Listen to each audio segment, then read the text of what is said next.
Posted by u/throw_ra_notakiller. My 30F husband Luke, 33M, had a sister, Laura, 29F. We were all close and saw each other 2 to 3 times a month. Almost 6 months ago, Laura fell down the stairs at their family home and tragically passed away. It was a freak accident. There's a window on the half landing, and she hit her head on the sill. I was the last person to see her. I was there for less than 10 minutes, and she was in her pajamas making coffee. I didn't even stay for a drink, and I struggle with how such a brief and meaningless interaction could have been her last. She deserved so much more. My husband and I have only been married for a year, but we've been together for 4 and have known each other for over 20. When Laura's parents found her, they called my husband straight away, and we rushed over. We faced the whole thing as a family. In the days after, Luke started quizzing me. Exactly what we talked about, what she was wearing, where we were standing, etc. It progressed to saying I was providing conflicting information on tiny details he was deliberately misunderstanding and accusing me of withholding information because I couldn't tell him things like what pajamas she was wearing. This escalated quickly but lasted for less than a week, as I lost my cool and made it clear that I was done answering questions. He didn't bring it up again, and I wrote it off as a grief quirk. His behavior was generally that of a normal, grieving person. Last Friday, in front of his parents, he outright accused me of unaliving her. We were all stunned. There was an inquest which recently concluded, and there was never any doubt the verdict would be an accidental passing. He said it was completely obvious and he couldn't believe that no one else could see it. He claims I went through his phone and found his messages with Laura and that I went over to confront her, and things got out of hand, and I pushed her downstairs. I have absolutely no idea what messages he's talking about. I have never looked at his phone. By the end, he was shouting about going to the police and getting the inquest overturned, and how I wasn't going to get away with it. Let me be clear, Laura and I had a great relationship. We all did.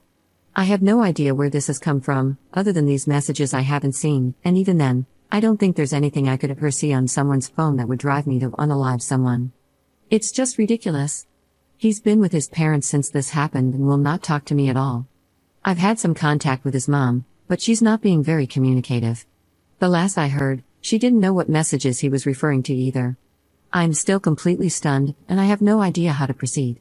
I made a commitment to be there for him always, and I understand that grief can manifest in strange ways, but part of me feels like my love for him evaporated the second he called me an unaliver, and I don't know how we could possibly work through this. I also really don't want to be thought of in this way, and I have no idea if he has said anything to people we know. I obviously haven't. A brain tumor or psychotic break has crossed my mind, and I suggested it to his mother, and she just said she'll talk to him. Other than the questions before, he hasn't been acting odd. Obviously, he's been grieving, but he seems sane and sensible other than this. I feel like I'm going mad. Does anyone have any advice at all? Update 1. Firstly, thank you to those who helped me access my husband's messages. My husband's iCloud credentials were saved on an old iPad in his office, and I downloaded his backup last night. I have read all of his messages with his sister, and there is absolutely nothing like he describes. There were no crazy or even suspicious messages. I've searched for over 100 terms and scrolled back over years. I saw a side of them both I wasn't expecting, but nothing that explains the claim I unalived Laura over their chats. Nothing to suggest he was cheating, and absolutely nothing to suggest incest. I repeat, no incest. No weird gaps where deleted conversations or a switch to another app would fit. Just siblings making plans, sending memes, and gossiping. They said unexpectedly horrible stuff about a few people, but not me. It was a sort of relief, but it raised more questions than it answered. I sought legal advice, also from Reddit, after posting here. Turns out my options are to divorce him or sit down. I contacted my community mental health team, who said they'd reach out, but made it clear it wasn't urgent. I then called his mom and said that if I didn't hear from him by this weekend, I would get a solicitor and ask for a mental health assessment as part of the divorce. In response, he made a ridiculous post on Facebook, which neither of us have used in years, and everything blew up. I'm going to try to keep this succinct. On Friday night, he made a long accusation on Facebook with new information. He said he'd been planning to leave me for months with his sister's support, and I found the messages, and unalived her. The coroner has reopened the case, and the police are preparing to arrest me, and he needs to make sure people know before the trial stops him from talking about it. It was well written and seemed vaguely plausible. He messaged people links, so it got some attention. We live in our hometown and have a large circle of friends because we've been here all our lives. People I haven't spoken to since school were reaching out to me, asking what was going on. It was madness. In response, I posted the export of his entire conversation history with Laura. I linked to the chat along with a post explaining my side, and noted that I had changed my ex's iCloud and Apple passwords, and that if he wanted them back, he should comment on my post and update his own, admitting that he was lying. He eventually did. When I started getting messages about his post, I panicked, and changing his password seemed important to preserve everything because he'd know I had access.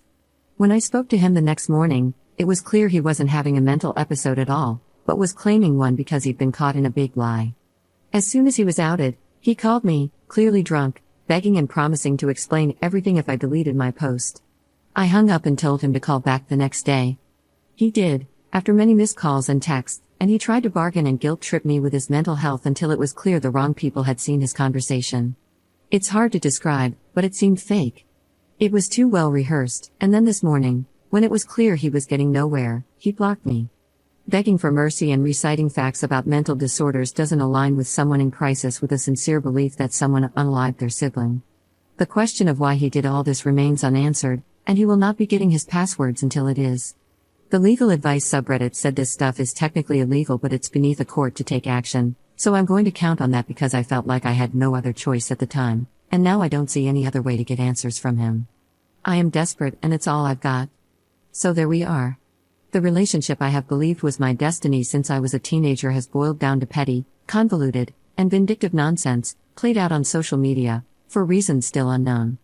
My hope for a brain tumor is fading, and clearly tomorrow morning is going to be when I lawyer up and stop posting about this. I am mortified. I have no idea whether some people might believe him, and I still don't know why this all happened in the first place. Sorry I don't have a happier update, and thanks once again to everyone who offered advice. Update 2. Hi everyone, me again. Both times I posted here, it has paid off hugely in terms of helping unravel this mess, so I hope it's third time lucky. For the past few weeks, I've been trying to figure out why my husband suddenly accused me of unaliving his sister, who passed away in an accident at home 6 months ago. It still feels as ridiculous now as it did then. When Laura passed, we found out she had about £3,000 in hidden debt. It was odd because she was pretty open about her finances, but it wasn't out of character for her to overspend, so I hadn't really thought about it since. A comment on my last post prompted me to look more closely at money matters, and a message to my husband from Laura asking about a payment stuck out. I had initially assumed it was about a car issue she'd had a few weeks before she passed, but Luke definitely paid at the garage when they picked it up because we talked about it after she dropped him home. It didn't occur to me when I first looked through.